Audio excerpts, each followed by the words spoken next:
and Grand Council under the Law of Peace, which actually is the forerunner of your Articles of Confederation.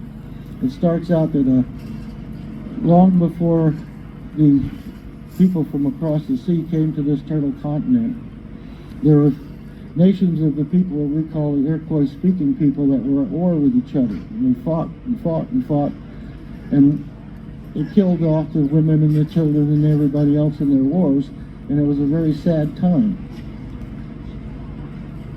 Along the banks of a great lake, a man by the name of Donegalithia, who was an Onondaga, met a Seneca. A Seneca was making wampum, and wampum is our shell beads that we used to use for all kinds of money, and also we used to make these great wampum belts that were treated between each other, and also they were kind of like passes to get through one area and another. And they were discussing this whole idea about the people who spoke the same languages and had the same customs were killing each other, and that was a wrong thing to do. So Donegalithia and Hiawatha decided that they were going to go around to the different nations and try to incorporate them. Donegalithia and Hiawatha took arrows and went to the different groups and said, if you stand alone, if you just have one single arrow standing alone, you can break it very easily. But if you bind these arrows together, you can't break them. So they went to all the different tribes. They went to the Mohawk, they went to the Onondaga, they went to the Senecas and the Oneidas and the Cayugas, and they showed them this whole idea of sticking together. Well, the Mohawk chief was a very, very powerful man, and he was very warlike, and according to our traditions, he had snakes in his hair, which meant he was kind of crazy. And Donegalithia combed the snakes out of his hair, and he joined, and they became the great keepers of the northern door. Binding together, Donegalithia was named the peacemaker because they came up with the idea that they were going to make this great law of peace. And they took their weapons of war and they washed them off and they buried them beneath the roots of a great white pine tree. And the great white pine became the symbol of the Iroquois Confederacy because on the stem it has 5 needles that come off of it, but they're together, but they're separate. They're powerful. And under the roots of this great tree, they buried the weapons of war, and from that we get the concept of burying the hatchet. That's where that concept comes from, is the burying of the hatchet. And they brought all these groups together, and Donegalithia and Hiawatha and Donegalithia became known as the Peacemaker, and they built this beautiful belt out of wampum. And this was the first, I guess, the first Declaration of Independence, because they took and Constitution, and they took this belt and they had great pine tree in the middle and 4 crosses on it, and that's the great belt of peace. Now, they bind together, and they became one of the most powerful confederacies in the entire United States. And on the north end of the Turtle Island that I come from, this was a powerful thing because the Iroquois Confederacy controlled all of the land from the Atlantic Ocean to the Great Lakes and all the way down to what's now Tennessee.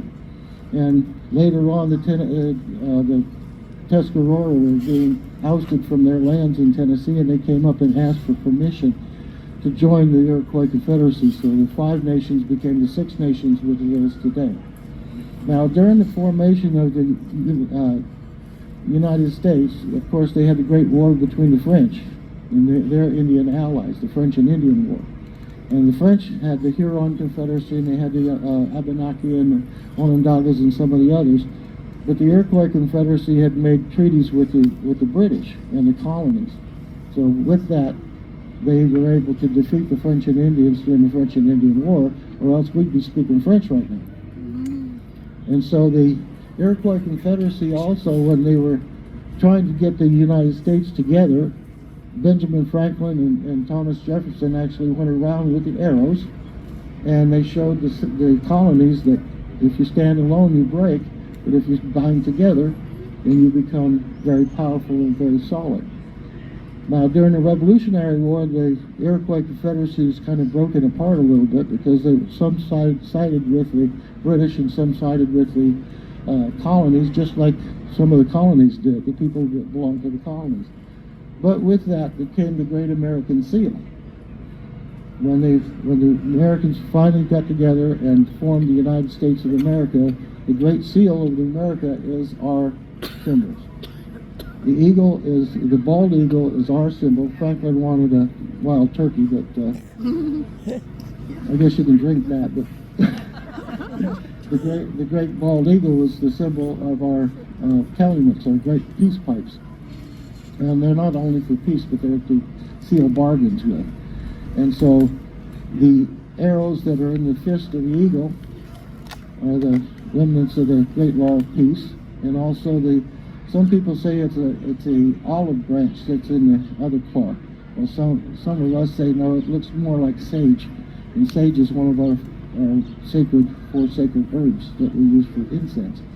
So this is the formation. Now, the only thing that the Constitution didn't abide by is that my people, the Iroquois, the Haudenosaunee, my people are matrilineal, matrilocal, and matriarchal, which means everything comes from the female. You get your clans and everything from the female. We choose our Shakems and our Sagamores to sit in two systems of government, one based on population and one based on equal representation. And the women among the Iroquois have the right to impeachment. So if